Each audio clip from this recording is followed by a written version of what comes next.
Air raid sirens are heard across Ukraine, with several explosions in the capital Kyiv as fierce fighting continues in the east.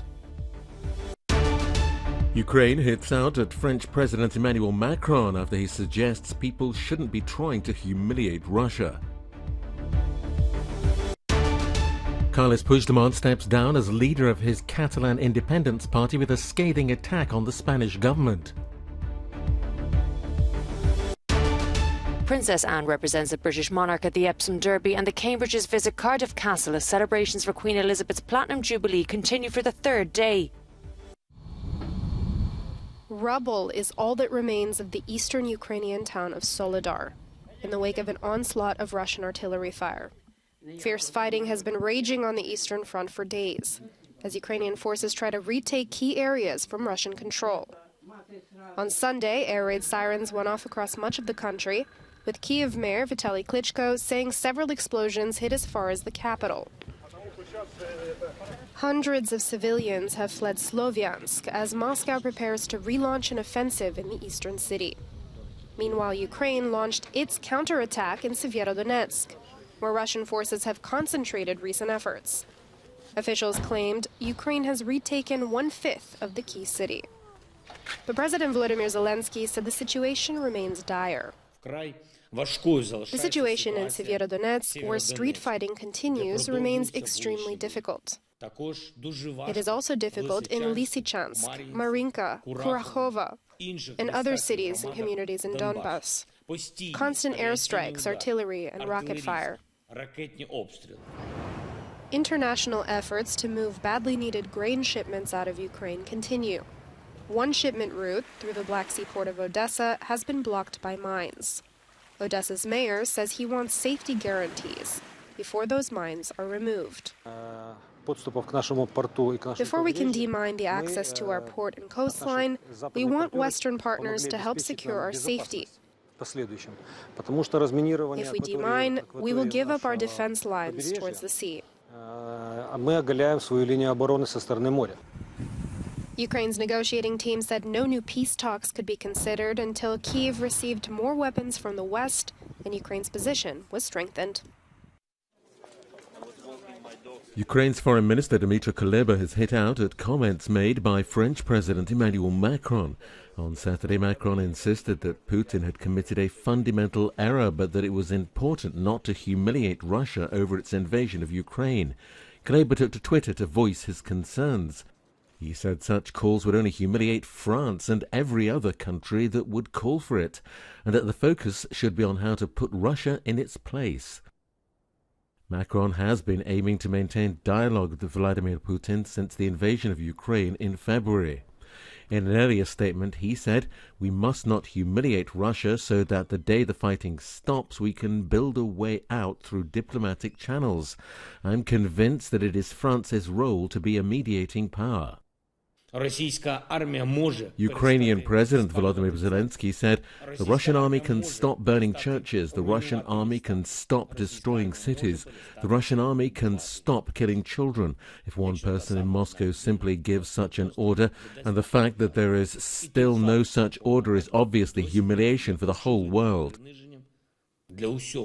Macron's hopes of talks have been repeatedly criticized by some Eastern and Baltic partners in Europe, as they see it as undermining efforts to push Putin to the negotiating table.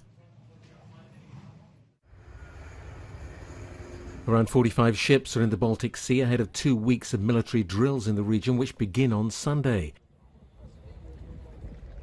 NATO's Baltops 22 is being hosted this year by Sweden. Military leaders suggest it's no coincidence the operation is larger than in previous years. The exercise this year is probably about 30% bigger than last year. 45 ships, 76 aircraft, 16 nations, 14 of them NATO allies and 2 very close partners. And the 2 close partners are Sweden and Finland, who hope to join the international military alliance, a move strongly criticized by Turkey's president. Right now, terrorist organizations are going freely around in Sweden and Finland, he says. They're carrying the posters of the terrorist organization head. They're doing this under the security of the Swedish and Finnish police. Meanwhile, around 1,800 troops from 8 NATO countries are taking part in a drill organised in southeastern Romania, where NATO's been beefing up its presence since Russia's invasion of Ukraine.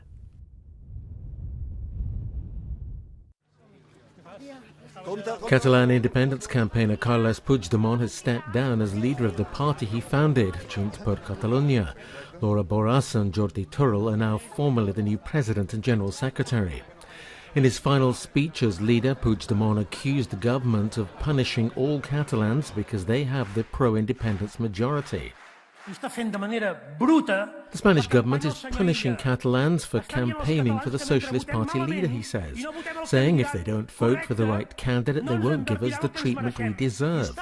And that helps our political adversaries argue that Catalonia is not doing well with everyone's money. And that is corruption, political, moral, economic corruption. On May the 24th, the Court of Justice of the European Union provisionally returned parliamentary immunity to the party's 3 MEPs.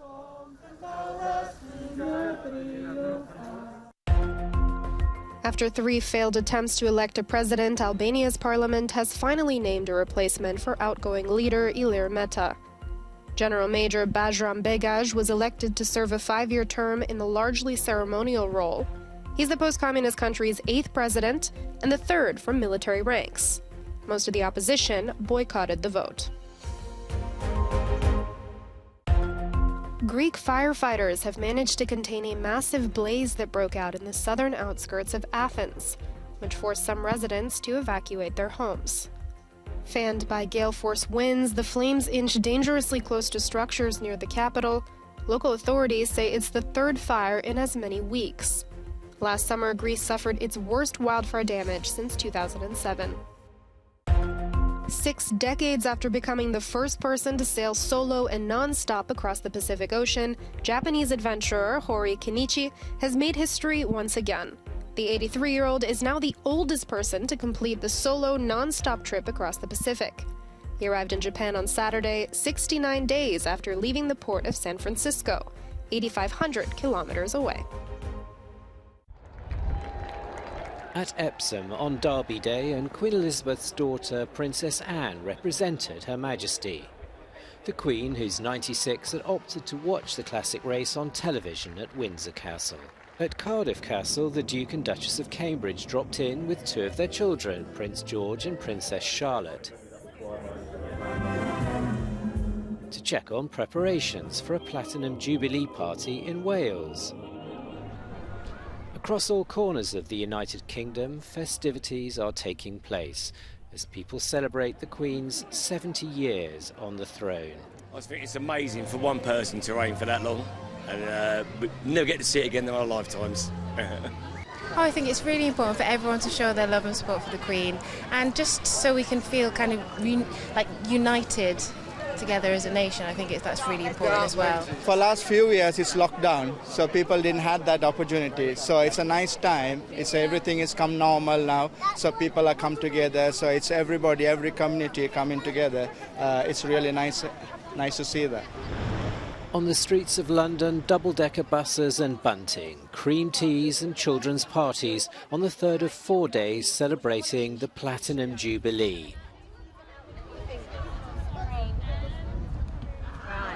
Whether they were making paper crowns or heading to the shops for a souvenir, it was a day for people all over the UK to mark their monarch's 70-year reign. Top-ranked Iga Swiatek lifted the French Open trophy for a 2nd time after winning at Roland Garros in 2020. She beat Coco Gauff 6-1, 6-3. The win was Swiatek's 35th in a row, equaling Venus Williams' winning streak in 2000. Swiatek won the first 4 games of the opening set, and in the second broke back at 2-all before going on to dominate the rest of the match. The crowd at Roland Garros got behind Coco Gauff from the start, even as she struggled with a double fault. but the Polish player's heavy topspin forehand and composure proved insurmountable.